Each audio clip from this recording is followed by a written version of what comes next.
Who owns the truth? That's me. My voice echoing with this otherworldly resonance through the monumental halls of Linz Post City. Who owns the truth? The theme of this year's Ars Electronica Festival weaves its way through the dark, silent corridors, gliding past the dormant, forsaken machines that once pulsated as the nerve center of this massive postal distribution hub. It's June the 2nd as I'm standing all alone within this immense labyrinth of steel and concrete. For now, the halls are hushed and void, but they stand on the brink of transformation. The sprawling site, encompassing about 430,000 square feet, awaits grand plans of metamorphosis. By 2024, it's slated to house apartments, offices, a hotel, commercial zones, as well as an underground parking space. But before this grand drive into a new epoch of commercialization, the Post City will play one last cultural role. One final time in September, it will serve as the stage for the Ars Electronica Festival. Help me know the truth. 真実は誰のものなのか? Who owns technology? What is the truth behind technology? A very important question is how can truth become something that can't be owned at all? We always try to be within that triangle: art, technology, and society.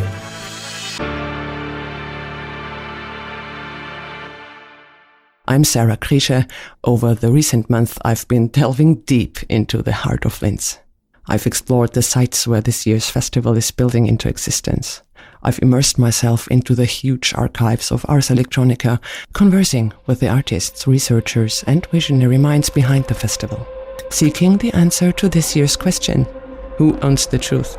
A quest in pursuit of answers. Who owns the truth? The ENGL Festival podcast for Ars Electronica.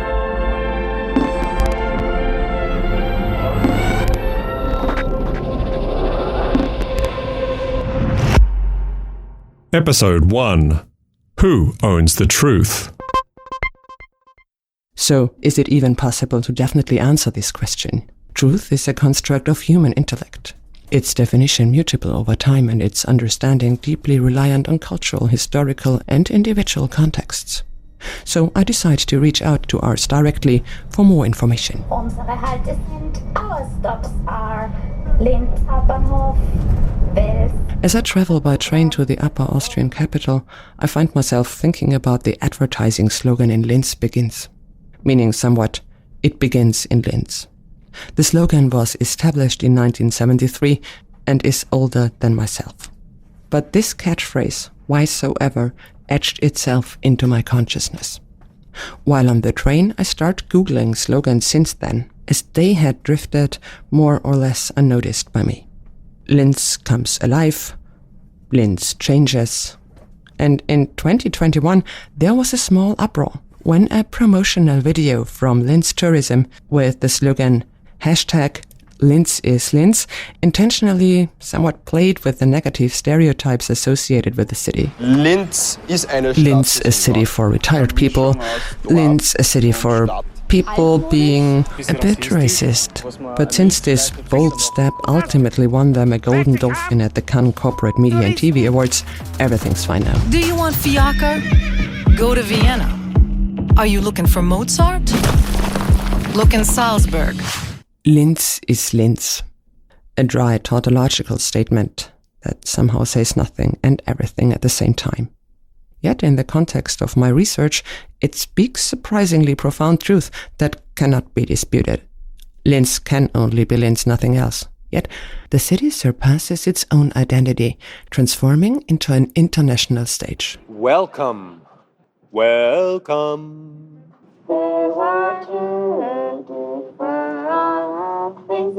During the Ars Electronica Festival, Linz steps out of its comfort zone, journeying into uncharted territories of innovation, novel ideas, and progressive thinking.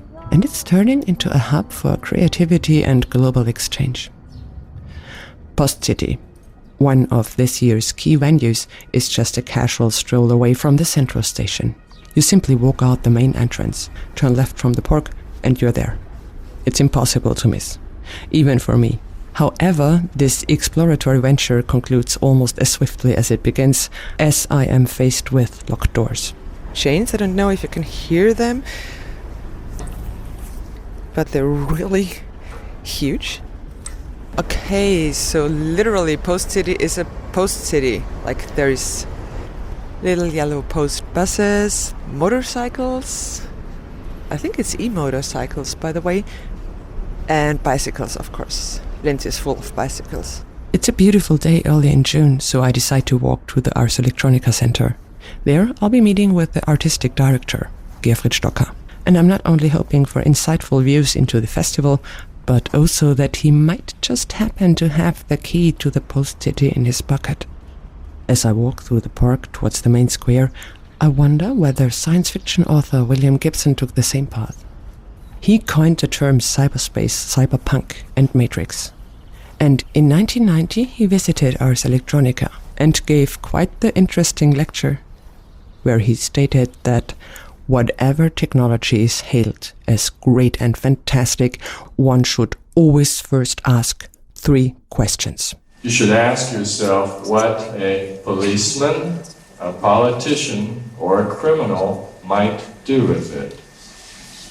Furthermore, whenever you see a policeman, a politician, or a criminal with a new piece of technology, ask yourself what you might do with it. The speech of another science fiction author, Bruce Sterling, seems almost prophetic from today's perspective. It is not impossible that cyberspace will be outlawed entirely. The window will be carefully shuttered, lest chill winds disturb the paying customers. A properly designed cyberspace might well be the ultimate shopping mall, since it carries all the horrible virtues of shopping malls to a new extreme. Since the first Ars Electronica Festival in 1979, Linz has welcomed a veritable who is who from the worlds of art, research and society. Art is all about bringing us to other states of consciousness. The pioneer of digital and telecommunication art, Roy Ascott, Marvin Minsky, one of the developers of artificial intelligence. What are we going to do 50 years from now? We're going to make a little operation. Then the computer sends out 1 billion, let's say 10 to the 9th, little wires, and these go to the different parts of your brain where the thinking is happening. And you could say this is science fiction, and indeed it is. All good engineering is science fiction when it starts. The performance artists Delark as well as Laurie Anderson.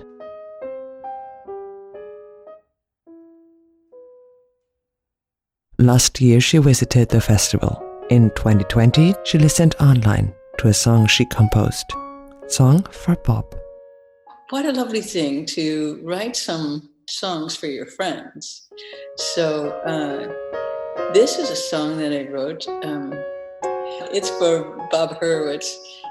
Performed at the Ars Electronica Center by Dennis Russell Davies.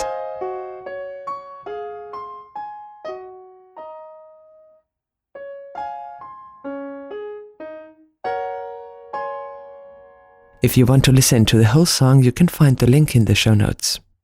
It's really an endless list of inspiring, creative and innovative people who all have visited the Ars Electronica Festival at some point. They have exhibited works, participated in panel discussions, or simply visited. And I find myself thinking that, just like me, they must have walked this path, from the train station to the Ars Electronica Center at some point. Though, after nearly half an hour of walking, I start suspecting that some of them might have opted for a taxi.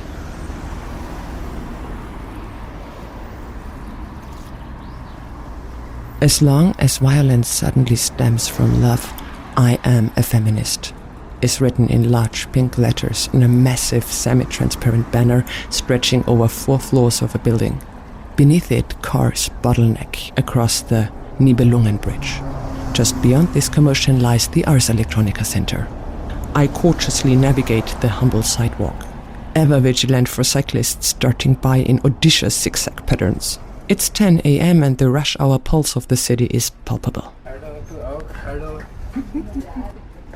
At the end of the bridge, Gerfried Stocker is already waiting for me.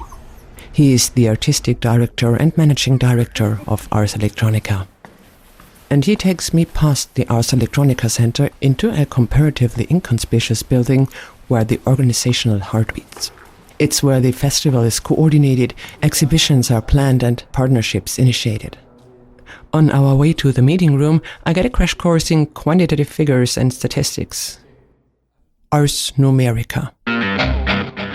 220 people work for Ars Electronica GmbH, 12 of whom are solely dedicated to the festival.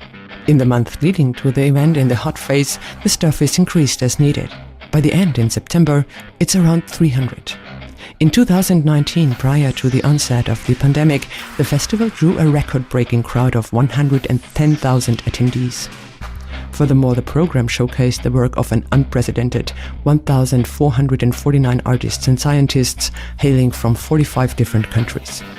This year, 40 international universities will be at the festival. There are 20 EU collaborations, and the topic of education will be a significant focus. And that's not so much to meet the motto, who owns the truth? Wir geben nicht Themen vor. Wir haben But, as Stocker explains, many works in view of systems like ChatGPT are at the moment dealing with the question of education. Another important point is, of course, when we say who owns the truth, is the whole question of ownership. Ownership of the infrastructures that are, of course, in the digital age extremely important, but not only. But how can we come to a new understanding and maybe also definition of who owns the lines, the fiber cables, the satellites, who owns the data that are being transported on it? And again, ChatGPT is just a wonderful example to really look at this in all the dimensions that is there, because... Or it brought it to the surface, maybe even. It brought it to the surface, it brought it to our attention. Yeah, I mean, this is anyway another whole series of podcasts. Yeah, well, back to the main topic. Who owns the truth? I ask Gerfried Stocker to elaborate further on how the issue of infrastructure significantly intersects with the topic in his perspective. Who controls the infrastructure that is necessary to produce truth as, so to say, the synchronous experience of a collective, of a community? Then you don't own the truth, but you own the instruments to create truth. We have this idea that truth is something that is neutral and this is there like an entity. But of course, truth is always created. Truth is being made.